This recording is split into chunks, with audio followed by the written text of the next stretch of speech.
I think the question that we're sort of moving towards is, and we might refine this, right? But the that metaphor of signal to noise and how it applies in jobs like ours. So like I vaguely aware of the specifics of your role, Nas, but Mhm. it feels like you're also spanning boundaries, trying to help teams manage information, and perhaps you could Mhm. introduce that as you're talking. But it's similar for me that like there's so much rich information happening in team conversations and specifically cross team conversations too. There's like things that nuggets that of things that people say mid conversation, and there's five people who want to stop the conversation and say, wait, what was that? But the conversation keeps moving, Mm. and that happens again and again and again. So Yep. these days, um, I am thinking about that idea of the signal to noise ratio, Hmm. how to amplify those signals and how to dampen the noise. And it's at different levels, right? Hmm. So again, what this is a well, it depends question, I think. Yes, I'm gonna phrase it definitely concisely does. in a second, but so how do we together in teams or in organizations reduce our signal to noise ratio? Maybe that's the question.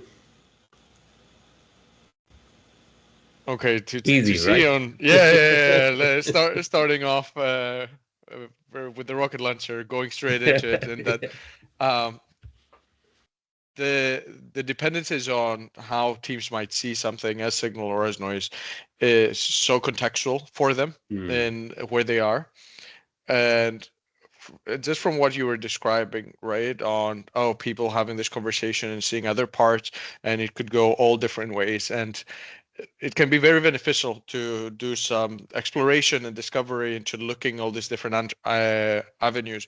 And I think that the signal to noise analogy takes its premise on the fact that there is this message, right, that needs to cross, right? That there is a person that informs the message, uses a channel to put the message into someone's hand that decodes the message, etc. But there is this weird thing that's happening in that the message is always recreated when it gets there, right? So we're constantly co-creating this meaning in a sense, and that um, knowledge is created on the spot. It's not a packet. It's not defined. And sometimes this creation, this going into all these different ways can be very useful. Sometimes it can cost us inefficiency, right? And we need to limit it down. So um, the signal to noise can be that, okay, we're able to have this channel and we're able to be clear on what I meant and why I wanted to give that part to you so that you can do something with it, right? And that person has the bandwidth to receive it and decode it in the way that it was intended, right? But it ends up being very much on when is it that this gets to land? Many times, I is think, it that yeah. I already had a very long day, that I had a lot of meetings, right? Then it doesn't matter if the signal that you're sending is crystal clear, it's landing in a space that is not able to absorb it, right? The Mm. bandwidth has been exceeded. It will fall through. And like here, not meaning the technical one, but meaning very much the cognitive one, because then it becomes noise, not by virtue of what it is, but by virtue of the space that it enters. Yeah. And this is where we can take a lot of things onto ourselves that we know that, and it's not entirely into our control, but we do our best and we might get disappointed in the fact that we're not being taken as we want to be taken, right? Mm. And then we might bounce that judgment maybe onto other people as well of, hey, you're not trying to listen to me, right? You're not giving me due consideration. And this is where all of this kind of, do they care about what I'm saying? Am I saying it correctly? Right? This is where this is noise for you, right? On the feedback for you is noise rather than the feedback being something that is true to the message, to the intent of the message. And this is something that knowledge management would try to see across all the different things happening, all the different practices that are having a say in things, and to orchestrate it across, for lack of a better word, because it's not about someone having been good at communicating, because you could be great at communicating, but based on what I was just describing, it depends much more on the fact that you can be communicating in a consistent way over time, right? Mm. So that there is a system, there is an architecture to how we exchange this information. That means that you're confident that the signal will be received. So it becomes much more, how the chip is set up so the signal flows through, rather than, that like electric charge flowing out into space. And sometimes it's very rigid, sometimes it's more of a goo that it flows through and it reconfigures with what the team is currently doing. Mm. And this is the challenge of doing it in an agile way, and where a lot of organizations end up falling back to the lowest common denominator, I would say, Mm. in that, oh, how do I do communication? Like this. This is the process. This is the acceptable messages. This is the one-way communication as part of the town hall, because there's too many parameters otherwise, and you feel that like you're reducing the noise by doing this, but other people will still have the questions that they have, right? So it might be that you're adding to the noise at that point. So it's not an easy question to answer, and it starts at the same spot as a lot of other business questions start on, like, what are we trying to achieve here, right? Mm. Um, So I think where I was coming from with this question is it's around how to, and I think you touched on it in your answer, like how do I strategize? How do I establish patterns mm, for communicating? So I think I use mm, the example with you of like a PI planning or big room planning mm-hmm, message, right? So I'm a facilitator of that stuff, and there'll be a lot of people who are interested in the topics we talk about in these videos that do that too. And you put out an invitation to 150 people, you send preparation messages, you send process changes. yep, All of these things are quite rich in information, and that kind of structure mm-hmm, is repetitive. yep, So for me, I'm a former coder. I'm always thinking, well, maybe I can automate some of that stuff, right? And yes, and at a smaller scale, if you have a frequent meeting of only 10 people and mm-hmm, you're, reviewing a list of things that need to happen, like isn't there a way to, like you say, the timing, the mm, channel, the message, that you structure something so that it's happening a day before or 2 days before the conversation. Then the mm, conversation happens. That's the human element where it's like, oh, I got the reminder a couple of days yep, before, so I have some time to do something about it. And then maybe after the conversation, we're doing something with the conversation then, mm, you know. So it's those kinds of patterns. And I mm-hmm, think what I'm looking for is the ability to see through some of the noise and identify some of yep. those patterns, if that makes sense. So I think that if I'm hearing correctly, to see that I'm creating the space in my mind, is that about practical patterns that you can be using in, like, doing the signals and informing in some right ways, not just organizational level, but maybe it's inter-organizational, but it is around people and certain practices might be forming. And I think that it's about our heuristics, about our rules of thumb with certain things that we refine and figure out over time.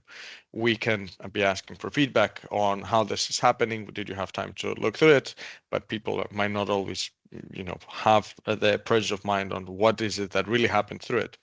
So to give some examples on this, on how these patterns are formed for us, is that I know, for instance, that I will never send an invite for something that I want to, like, people to for sure be there and have a meaningful interaction that's less than 2 weeks notice, because I found that planting it into them and having had enough time for them to process it in their mind until we get there, or to ask a question, right? It might be that it get lost until then, but I found that it's useful to have it ahead of time. So this is like a rule of thumb that I've developed, and Mm. depending on the practice that you're talking about, it might be that this rule of thumb is kind of different. So in the PI planning that you're inviting people to talk about, hey, this is going to be possible things we can take up all together, right?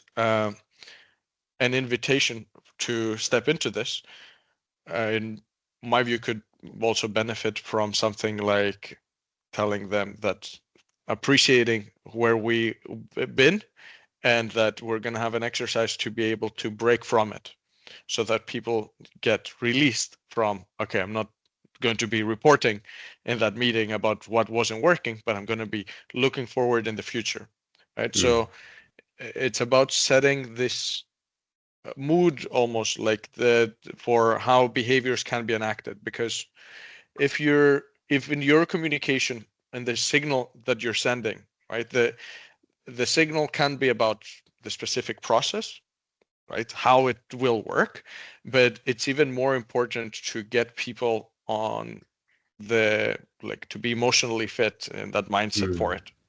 And what happens very often is that there is uncertainty of, oh, how could this lead for more work for me, or how will I fit it to what happens, etc.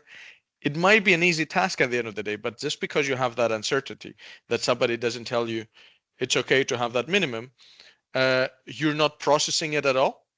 Uncertainty looks much bigger than like the task actually is, so people end up not taking it on, etc. So another thing that I've implemented and how to work very well, like TLDRs in the beginning of anything, like TLDR, show up with ideas for next planning so that we can have a clean break. And the faster you can establish an expectation, the easier it will go. As as a smaller scale example of this, when you go up to someone like that you wouldn't know at a bar to ask a question or whatever about, oh, where's that direction, etc., you wouldn't launch into the question, right? Because the person needs to calibrate, or who is Mm. talking to me, why are they talking to me, all of this. So the first thing that you would say is, excuse me, it will only take a minute and I will be going away. I just need to ask a direction around this thing, which primes them to think, okay, I will not now be engaged and committed into something in a certain way. So opening this up that, hey, it's up to you to be disengaging, or to say it's fine if you don't know, or something like this, Mm. because that would make the expectation setting for the signal to come through more fitting, in my view. Does that begin to answer your question to some degree? Yeah, absolutely. And I think when you mention the uh, the mood, the behaviors, the uncertainty, it's a reminder that I've said signal to noise ratio, which is very engineering sounding. Mm-hmm. Um, but we're talking about people communicating with people here, and that might get lost in the metaphor a little bit. Um, and messages can create emotional responses. I mean, duh, Yeah. right?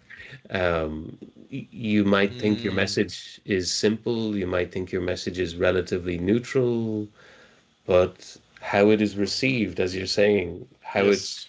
recreated, the context, the bandwidth that the person has for one more call to action, one more request, all of these things contribute to the human aspect of this, which is, I guess, the underlying challenge that I'm thinking of is Mm-hmm. how do I reduce all of that noise for the receivers of the messages that I'm Mm, trying to send, you know?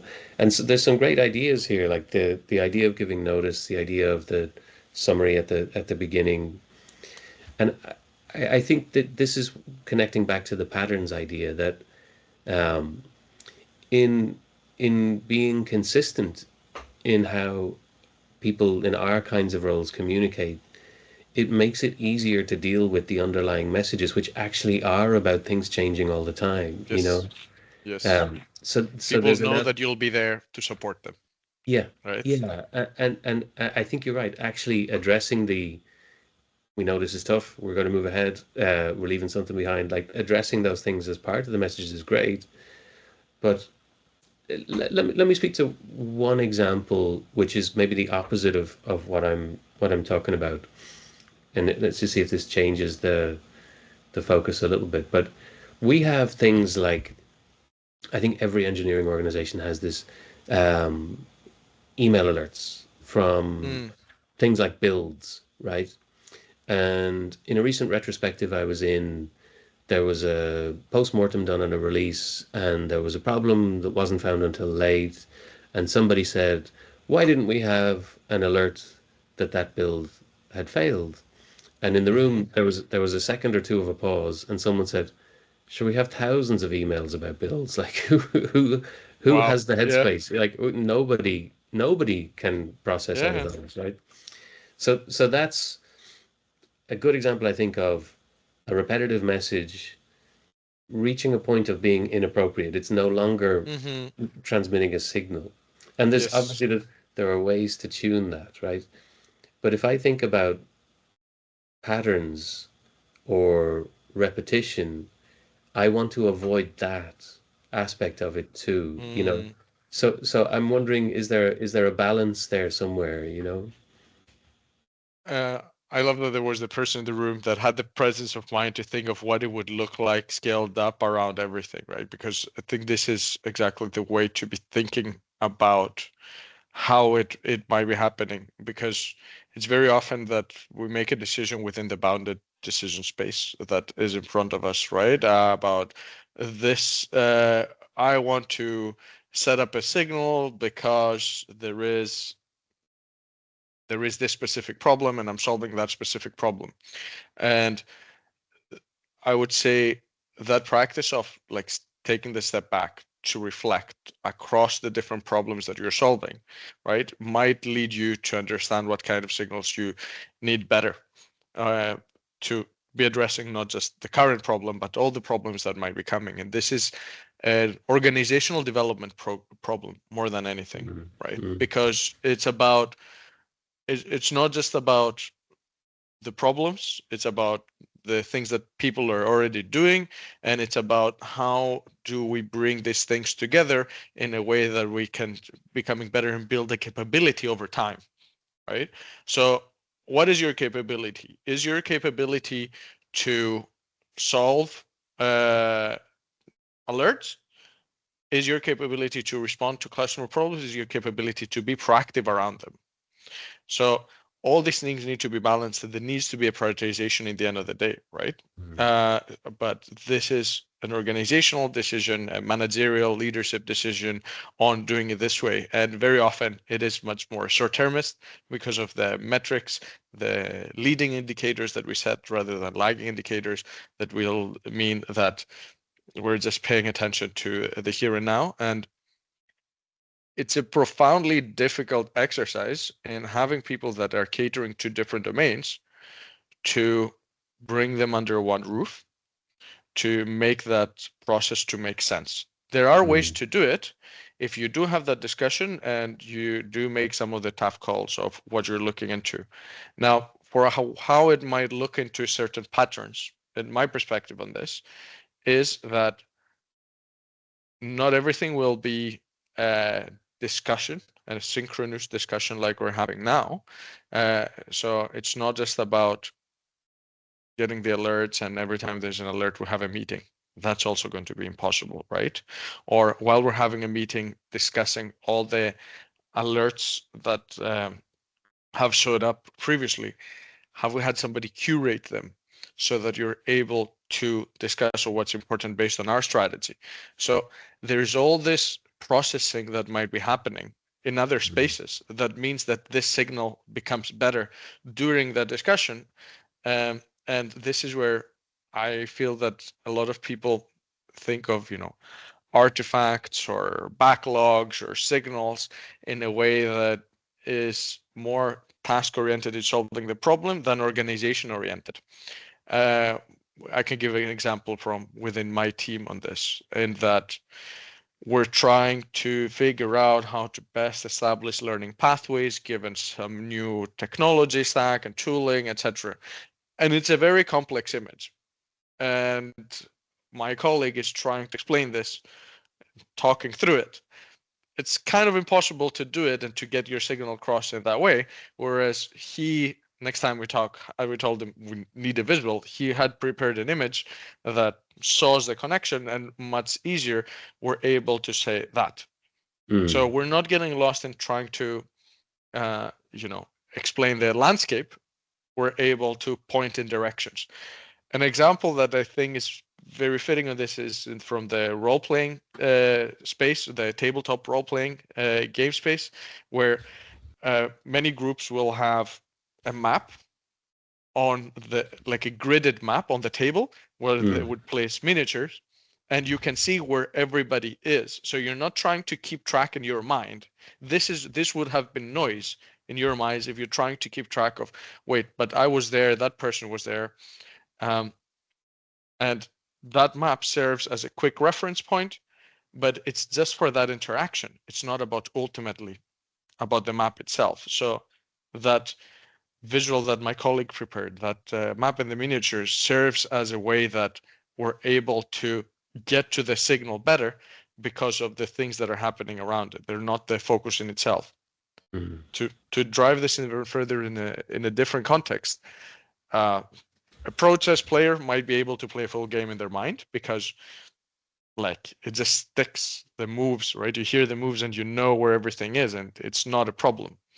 If you're not experienced, you do need that reference point because it becomes noise versus your actual thinking of it. You don't see the movements in that same way. So there is a capability component, an organizational component, a competence component, and then I would say for our roles, as you said, the most important is the interaction, that we make an agreement with someone else. Hey, let's use that gridded map. Mm. Not because it's going to fully represent reality, but because our discussion about reality is going to be more useful with that being there.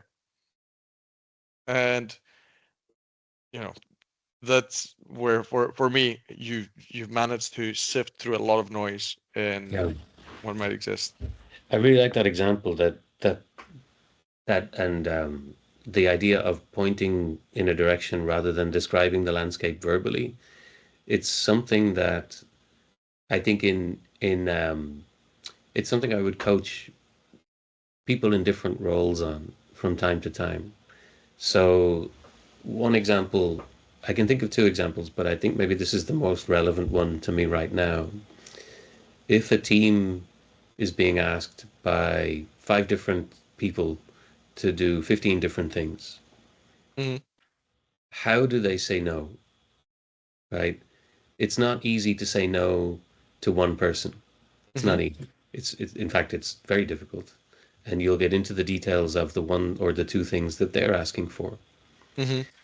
But perhaps they could gather a picture that says, okay, these things we absolutely have to do. Hmm. These things we really think we cannot do. Hmm. And then in the middle, we have options. But I'm going to gather all the different people who are impacted by these options together, and I'm going to discuss with them all together, and we try and figure out together the trade-offs, and we point at the picture of the totality rather than shuttling backwards and forwards, talking to one person at a time. Oh, they said this, he said that, she said that, and I think sometimes in our like you say, the challenge of taking a step back, if we've never done that, the the ability to discover that, Hmm. it might take a while, Yes. um, so that's one in my own experience when I see product managers coming into a group of executives and saying, guys, there's only three options. We can continue as we are. I'm going to be honest with you, we'll get nothing finished. We can do option one, which is focus on option one and delay option two. Option two will be delayed, but we'll get option one finished. And it's that Yeah. Yeah. that like you all need to tell me, like, I can keep going as I am. I'm perfectly fine with that. you I'll know. keep But getting paid. It's okay. I'm telling you the consequences of doing that. And Yeah. I think there's that example, as you were talking about pointing direction rather than describing the landscape, it avoids interminable conversations about, well, how many things are in the backlog and what's the order and we can't even see and we don't know. And people, I think, in the absence of information, in that vacuum, emotion is created as well, Mm, you know? for sure. And in what you're describing, with the specific example, what comes through it also how much we can trust each other's expertise, right? Because there is a lot of levels of abstraction Mm, and a lot of levels of specificity that others might have looked into. And I think that this good communication, let's assume that you do create that space to make that decision, right? Even in that space, wanting to dive deeper because it makes sense, etc. There is something that we have to feel that, okay, this has been looked into. Somebody is yeah. being serious about the way the choices are presented, right? I trust that they thought this in good ways, even if not all the ways that I would think it. Mm, And this is where, like, I think a lot of leaders have become very good in, siloing themselves out of some things, which is an essential skill to be able to aggregate upwards. But you also like preclude signals by ever coming through at the same mm, time with this. So this is where I would say there are also kind of two speeds that we can be thinking about, in the sense that there is the operational speed through which we're talking and we're not going to question some things because they are moving, etc. Right? And then there is the coordination or strategic speeds as well, where we're going to say, hold up, like, did you look at it there like that? And it's not the real meaningful coordination is not going to happen in the project status meeting or the massive mm, project review. Unfortunately, like, this is something that I feel is quite misconceived with a lot of the methodologies, that you're going to get there and you're going to have the chance to question and look into it, etc. If you're questioning there, you're expecting a lot more people to grasp the landscape at the same time and to look at the details of it, where and it's gonna slog down and it's gonna stop the discussion and everybody's gonna feel frustrated and nobody's gonna feel heard. Whereas if you take this discussion one to one, if you have a side set, usually I'll use that a lot in meetings. And that, is that what you mean by that? Cool, let's keep going. uh, can be tricky with multitasking, right? But it's this one-to-one discussions that can help shape that. mm, um, so choosing between, am I doing more sense making with everyone? Am I making a decision with everyone? Am I doing sense making with just another person to keep going? And do I feel like I can trust things and moving forward? If there is not this trust there, then you just do it because you have no other choice, and that doesn't feel good either, mm, right? So it's a poor substitute for this trust, and this trust can only be created if we have what we said in the beginning: consistency of the signals that mm, you're sending over time, people having seen and proved your what you do through your behaviors. Now, um, we have spread in many different ways, but to maybe try to tie it a bit more to the knowledge management aspect, is that a lot of people will talk about four key things that you have to be looking into: people, process, technology, and governance. There is more models on how it's used, such as looking at culture and on content. But if we take this three main things, right? Governance is something that we ensure it happens over time, like this. The people component is like, how will people feel? Will they have questions? Will they feel uncertain, etc.? Process component will be are the artifacts facilitating it? And the technology is really the thing that unfortunately people look at first, but they should be looking at last. It's the I am using my note takers. We are using this call. Uh, there is a lot of people using gyro. That doesn't matter as much in our discussion so far about the signal or the noise, where it's coming from. It can create a lot more noise, like AI is creating now with all this content, like this AI slop left and right. Uh, but the problem of the noise doesn't start with the technology. It starts with the fact that somebody decided that the process is like so, and that the interaction is like so. And it ends up being that people cannot see the landscape anymore, and they're so used to being disoriented, and that others are not going to take the time to explain the landscape to them. And maybe that's another heuristic that I use a lot, and that I it's about knowing that whoever's trying to describe something to you, they will have their own biases and perspective on it. Mm-hmm. And this is where, for you, like I more telling them more information, making your email the invitation for the planning longer is not going to be creating more noise. If people have a choice to keep reading or stop reading, it's going to provide more clarity to the signal if people are wanting to see depth to it. So it's not about, like, being succinct is important, but this is not what would make signals clearer, right? Necessarily being succinct, or would reduce noise. What would reduce noise is being able, when we're encountering all this information, to be given the optionality of the Mm. level we're going to look into it and to what. Because I'm going to, like, structure my messaging always in paragraphs where I'm going to bold something so that it's clear. If you're going to read this sentence, it's going to be knowing more about this.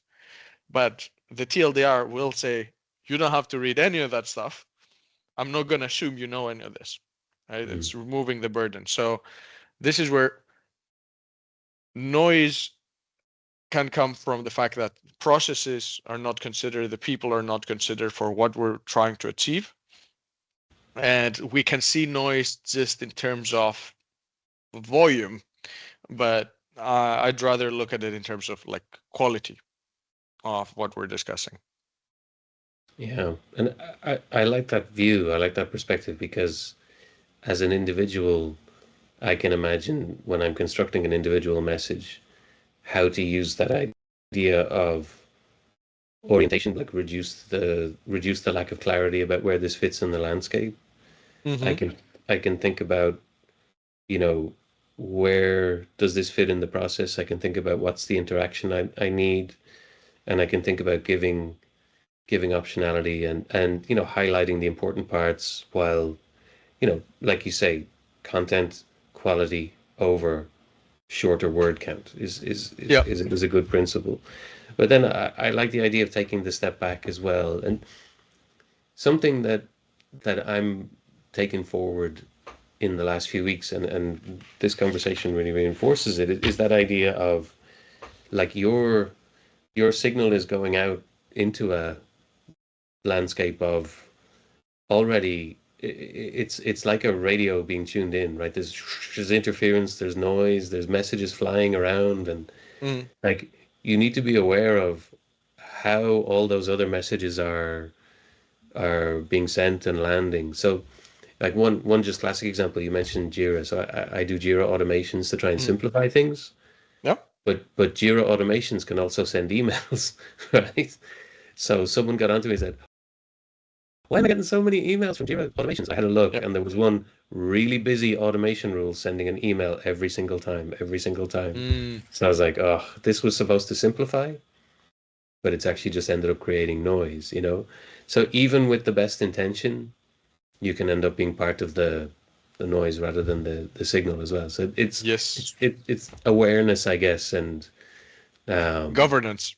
It's yeah. governance around this. The Mm, fact that somebody knows that it's you there, it's a happy coincidence, but many times it will be much more of a complex landscape to figure out who might have ownership of that alert and how it's coming towards you, right? mm, Because we're not sharing that context because it's not usually useful and we don't document it, right? And I'm not about documenting everything, but the fact that they know you're there is good. But in somebody else having a system with thousands of people and hundreds Yeah. of contributors, etc. It's about, is there a place where you can go and say, I'm receiving too many notifications from there are because of this thing, and that knowing that somebody will look into it, having that confidence.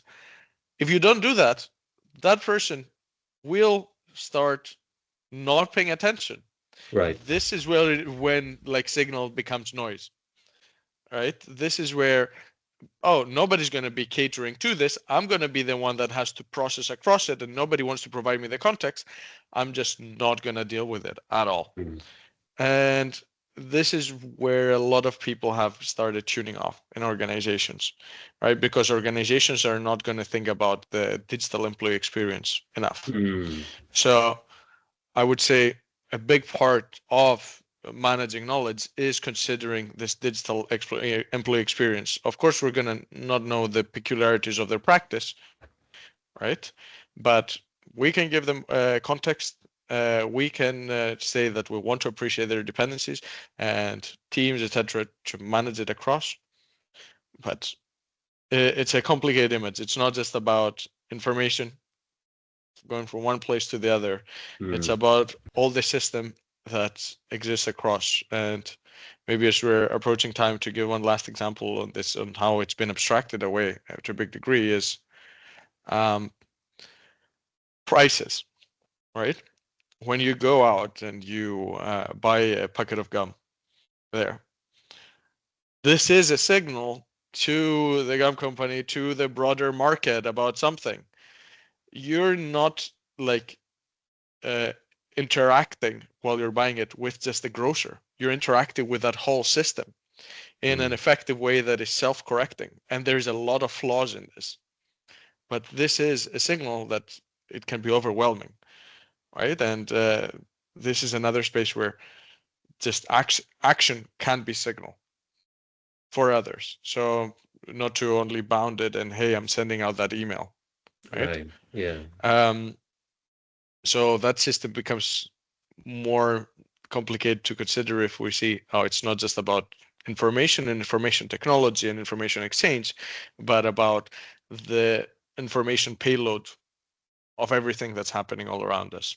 It can get a lot and it's complex, but that's why we take it one step at a time, and we're agile and we test things and we stay Absolutely. close to people. Yeah, and it's I think the final sort of thought for me here is like that digital employee experience, it's living in an attention economy. You're living in an economy of attention already in the wider system. There's, you know, I mean, I won't mention politics, but you know who I'm thinking of, Yes, right? yeah, They're yeah, yeah. constantly sending signals and distractions and noise, That's a and it's strategy. it's huge, right? It's so impactful. Yes. And in our smaller worlds of our organizations, it's similar. There's signals flying, maybe not from one source all the time, but an Azure alert comes in. It's like, oh, Mm, should I maybe follow up on that? I mean, I see it's gone to a group, and the thing that I notice when you stay in a company over a long time, the number of things that you get messaged about grows and grows and grows. And if you're fortunate enough to be involved in communities of practice or working groups about improving things, mhm. very satisfying work. But also that involvement can bring, a lot more frequent messages about Mhm. things changing for the better, Yep. of course. So there's an element, and I think that's something we share, right? That interest in communities of practice. Mhm. And how do we ease that burden? Make Mm, the improvements we want without putting too much burden on a small subset of people who are seem to be yes. involved in everything. We never think alone. Mm. I think that what we mentioned earlier about trusting around this, right? The space that you community practice is supposed to be the space where you can bring this piece of information, this message, something to discuss it with people that you know will have a similar view with you, only because they might be sharing the same challenges. You will Mm. be arguing about the challenges themselves, right? And what's the best approach to them. And that's a very important generative practice. But the fact that you know that they care about the same problems means that you can bring this organizational change piece, something else that's happening in the world, to make sense through the lens of a practitioner of this practice. But we do get more and more involved, but we have another benefit at the same time. The fact that we know what happened. It's not going to be somebody somewhere deciding how the communication should be polished and curated for me to receive it. I know of a lot of things in my organization and other organizations that people know that this is how something went down, but it wasn't recorded, or if it was recorded, it Right. was overwritten, right? This is a very big form of power. So knowledge Hmm. management is a massive tool for empowerment and democratization and for diversity, because it's not just about who got decide what got communicated where. It's about the fact that you create that open space, you create that transparency and accountability. And it can be a very difficult uphill fight in some instances. I feel very lucky that I get supported and sharing across about everything. But I know that organizations tend to want to limit the scope of the context they give their people, because they're supposed to be doing that task. Just because we manage something else in a different way, right? This might go back to the human component we mentioned earlier, but we could be here another 3 hours with these topics that are very, very interesting themselves. Yeah. Oh, well, great stuff. I think there's a lot there. In It's always a challenge at the end of a conversation like this to remember the original question we started with. So I might have to watch the recording again. But I think it was how do I in a team or an organization work to improve my signal to noise ratio? And I think we've got some really interesting ideas in there for as an individual, working with teams, taking a step back, the emotional content, the behavioral content that we bring as part of the payload of the message, not just that we're creating when we send apparently neutral information, right? Yeah. Mm. So yeah, an awful lot there. And I'm going to use that one, pointing the way instead of describing the landscape, right? If you can bring that starter of the landscape into a conversation so that everybody doesn't have to build it themselves in their own mind, Mm. we can say, no, that's not right, move that box there. That's a shorter conversation, right? I love that idea.